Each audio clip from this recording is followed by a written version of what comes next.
نحمدہ ونصلی علی رسولہ الکریم اما بعد فاعوذ باللہ من الشیطان الرجیم بسم اللہ الرحمن الرحیم۔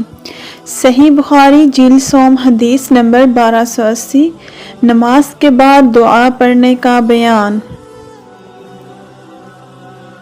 قتیبہ بن سعید، جریر منصوب، مسیب بن رافع، وراد، مغیرہ بن شعبہ کے آزاد کردہ غلام سے روایت کرتے ہیں،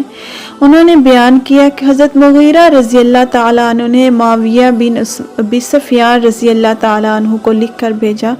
کہ رسول اللہ صلی اللہ علیہ وآلہ وسلم ہر فرض نماز کے بعد جب سلام پھیرتے تو یہ دعا پڑھتے۔ ہر فرض نماز کے بعد رسول اللہ صلی اللہ علیہ وآلہ وسلم یہ دعا پڑھتے: لا الہ الا اللہ وحدہ لا شریک لہ لہ الملک ولہ الحمد وہو علی کل شیء قدیر، اللہم لا مانع لما آتیت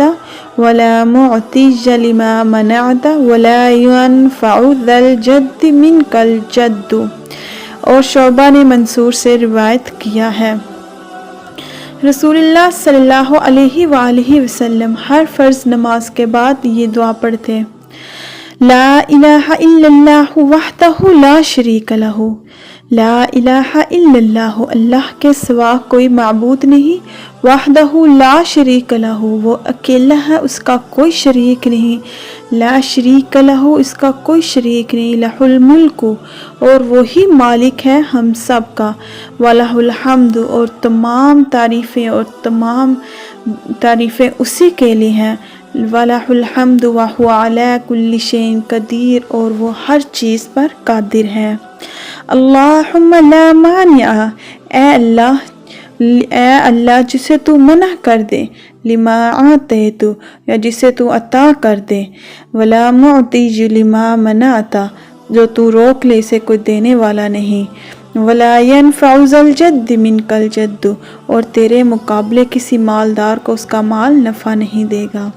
اے اللہ جسے تو عطا کر دے اسے کوئی روکنے والا نہیں، اللہم لا مانع لما آتیت، اے اللہ جسے تو عطا کر دے اسے کوئی روکنے والا نہیں، ولا معطی لما منعت، اور جسے تو روک لے اسے کوئی دینے والا نہیں، ولا ينفع ذا الجد منک الجد، اور تیرے مقابلے کسی مالدار کا مال اس کے مال کو نفع نہیں دے گا۔ اس حدیث کو رسول پاک صلی اللہ علیہ وآلہ وسلم کی یہ حدیث مبارکہ آپ صلی اللہ علیہ وسلم ہر فرض نماز کے بعد اس دعا کو پڑھتے